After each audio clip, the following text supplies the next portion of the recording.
আসসালামু আলাইকুম সবাইকে। সবাই কেমন আছেন? আল্লাহ সবাইকে সুস্থ রাখুক, ভালো রাখুক এই কামনাই করছি। আজকের ভিডিওটা এখান থেকে শুরু করছি কারণ আমি এদের এই খেলাটা এনজয় করছিলাম আর ভাবছিলাম আসলে এই বয়সটাই এমন, সব কিছুর ঊর্ধ্বে আপনার কোনো ভয়, ডর কোনো কিছুই কাজ করে না, তাই না? দেখেন, আমার আমার দেখে এদের দেখে মাথা ঘুরতেছিল, অথচ এরা কি সুন্দর করে খেলতেছে। এদের কাছে এই জিনিসটা একেবারেই নর্মাল। যাক, চলেন যাই দেখি আজকে আর কি আছে এই ভিডিওতে আপনাদের জন্য।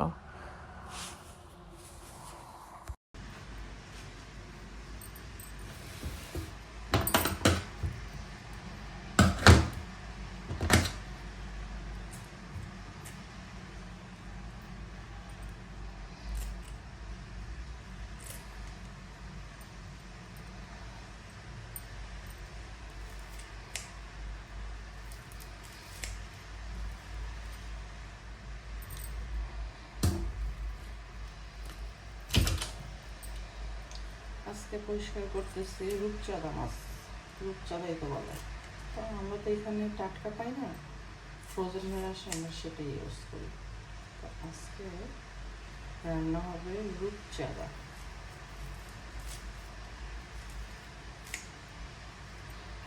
এখন ডিপ ভালোভাবে ছাড়ে দিই, জাস্ট আমি এটা পরিষ্কার করে আবার পানিতে রাখবো, পরে পেটের ময়লাগুলো বের করবো।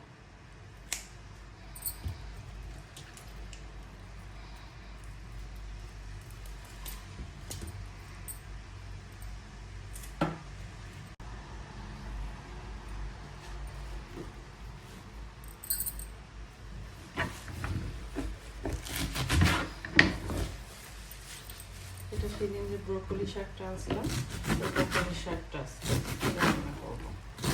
তো এটা যত কুচি কুচি করা যায় আমার কাছে মনে হয় যে তত মজা লাগে, ভাজার পরে তত টেস্টি হবে।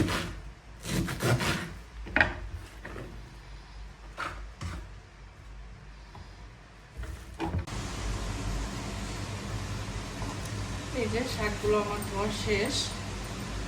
এখন আপনাদের একটা টেকনিক দেখাই, সেটা হচ্ছে আমি কোনো কিছু যদি ময়লা জাতীয় জিনিস ফেলতে হয় তাহলে আমি এই একটা ছাঁকনি ইউজ করি, পুরনো ছাঁকনি, যেটা আমি অন্য কোনো কাজে ইউজ করি না। শুধুমাত্র এইখানে যে কোনো জিনিস পানিতে দেওয়ার জন্য যে বেসিন ব্লক হয়ে যেতে পারে কিংবা পরিষ্কারের ঝামেলা হতে পারে, ছোট ছোট ক্ষুদ্র টাইপের জিনিস, সেগুলো আমি এভাবে পানিটা ছেঁকে ফেলে দিই।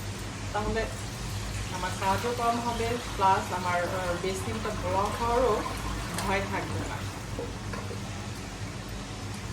আমার মতো কে কে এই টেকনিক ফলো করেন? যদি না করেন তাহলে আজকে থেকেই করেন। এক্সট্রা একটা পুরানো ছাঁকনি রেখে দেবেন সবসময় ভাতের পাশে, রান্নার পাশে।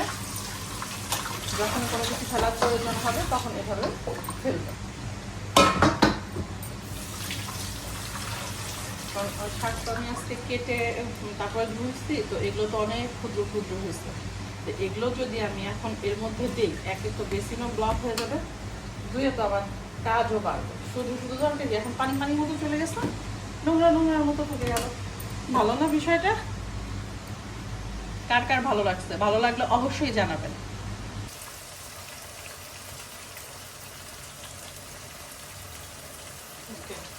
পেঁয়াজ মরিচ একটু শ্যালো ফ্রাই হয়ে গেছে।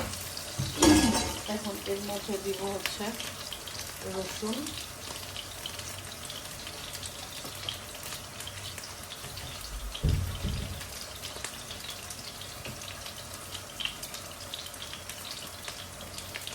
দিয়ে এখন একটু ভাজবো, ভাজার পরে শাকটা দিয়ে দিব।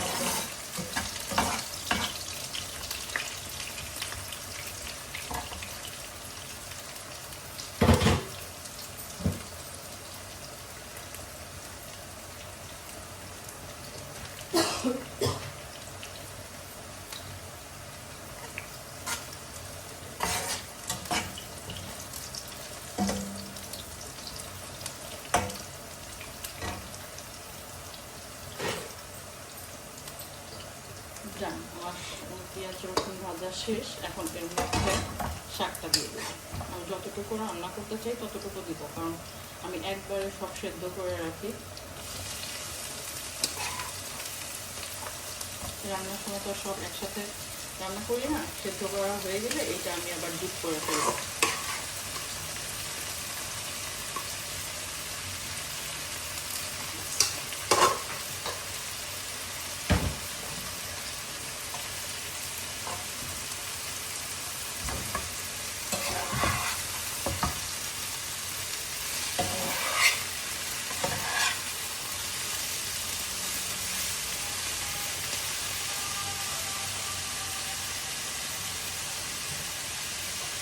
আমি সেদ্ধর সময় একটু লবণ দিয়েছিলাম, যার কারণে এখন হালকা অল্প ছিল, বেশি দিব না।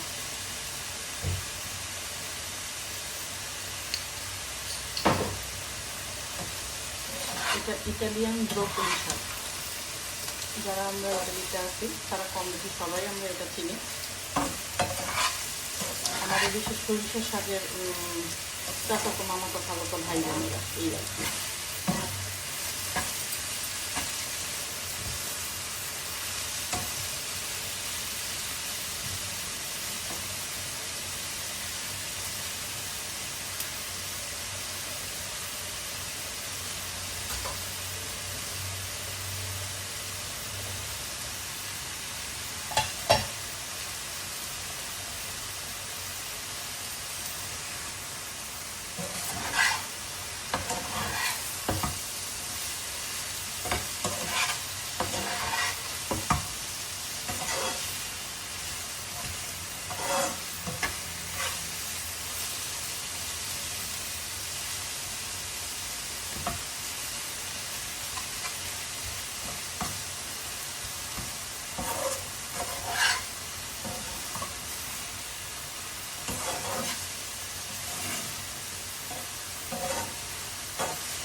সেগুলো এগুলো শাক হইতে বেশি টাইম নেয় না, আর এই শাক এরকম ডাটো ডাটোই থাকবে দেখতে,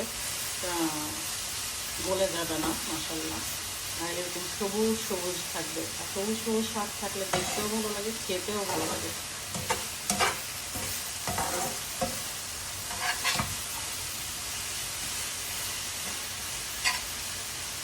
লাস্টে একটু লবণ দেখতে পারেন।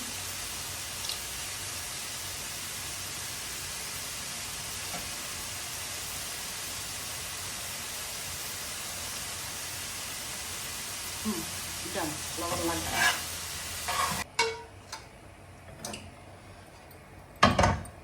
এই যে আমার শাক ভাজি, দেখা যাচ্ছে কিনা।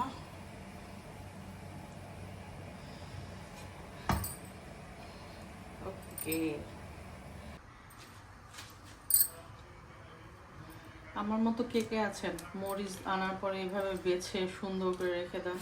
আমার কাছে মনে হয় যে যারা আমরা এক হাতে কাজ করি তাদের আসলে যেহেতু হেল্পিং হ্যান্ড নাই, সো নিজেদের কাজ নিজেদেরকেই করতে হয়। সেক্ষেত্রে কিছু কিছু কাজ যদি আমরা গুছায় রেখে দিই তাহলে মেন কাজের সময় আপনার কোনো সমস্যা ফিল হয় না এবং দ্রুত কাজগুলো হয়ে যায়। যেমন এই যে মরিচটা বেছে রেখে দিচ্ছি, নর্মাল ফ্রিজেই রেখে দিব, ধুবো না, এরকম বেছেই রেখে দিব।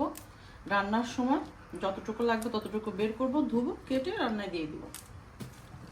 হয়তো মনে হইতে পারে এটা কোনো কাজ হইল, আসলে এটা কোনো কাজই না, বাট গুছায়া কাজ করা এইটা হলো কাজ। যে একটা জিনিস আপনি গুছায়া করে রাখতেছেন আপনার জন্য আপনারই সহজ হবে। এখন আপনার কোনো কাজ নাই, বসেছিলেন, সেই ক্ষেত্রে আপনি এই জিনিসটা করে রাখলেন, আপনার রান্নার সময় আপনার নিজেরই সুবিধা হবে। এই আমরা যারা এক হাতে কাজ করি তাদের জন্য আসলে অনেক বড় ব্যাপার, কোনো কাজই না কিন্তু অনেক কাজ।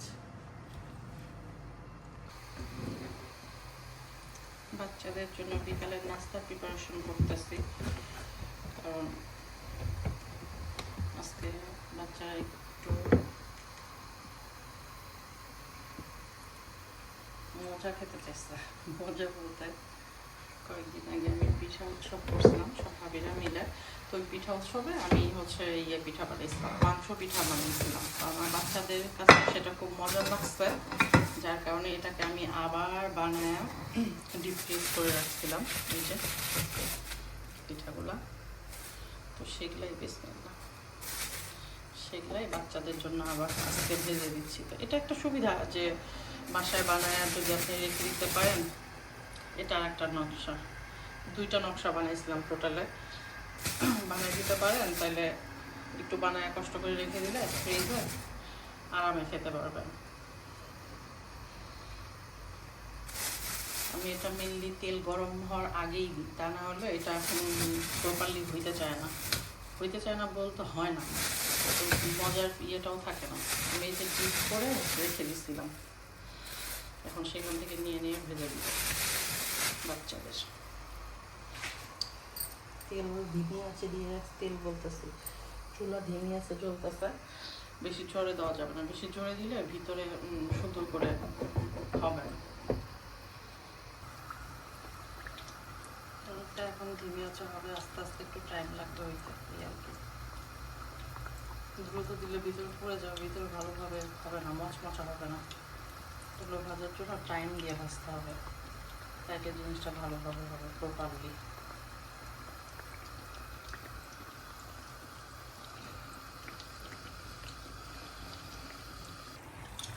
এই যে আমার ভাজা ডান, এখন উঠায় ফেলবো, উঠায় বাচ্চাদের খেতে দিব।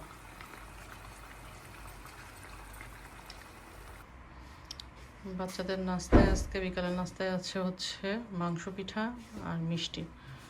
নাও তোমরা ওই যে বাটি নাও এখান থেকে, যার যে কালার পিয়াসে সে সেই কালারের বাটি নাও।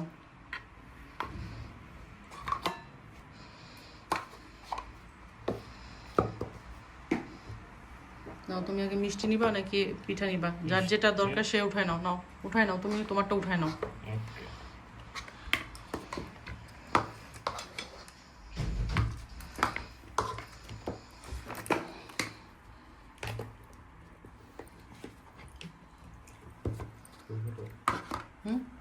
খাও।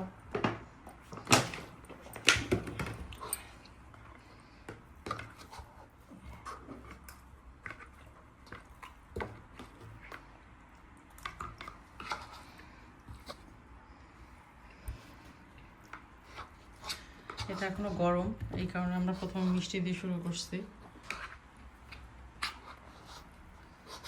কারণ এটা একটু ঠান্ডা হইতে টাইম লাগবে।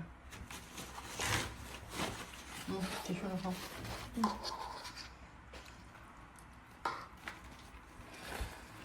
আসলে আমি ভিডিওতে লাইট সেট করতে পারতেছি না, যে লাইটই দিই না কেন লাইটটা সুন্দর আসতেছে না, আমার কাছে মনে হচ্ছে অন্ধকার অন্ধকার লাগতেছে। বুঝলাম না, খাবারগুলো সুন্দর দেখা যাচ্ছে না।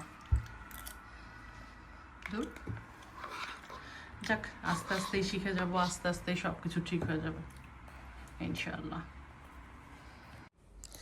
ইটালিতে বৃষ্টি থাকার কারণে বাচ্চারা সবাই বিরক্ত, কি করা যাবে, 2 মিনিটে বৃষ্টি থামে, 3 মিনিটে আবার শুরু হয়ে যায়। যাক, এটাই জীবন। ইটালিতে যারা আছে তারা এটা খুব ভালো করে বোঝে, কিছু করার নেই। আজকে ভিডিওটা তাহলে এখানেই শেষ করছি। আপনারা সবাই ভালো থাকবেন, আল্লাহ সবাইকে সুস্থ রাখুক, ভালো রাখুক, আর আমাদের জন্য দোয়া করবেন।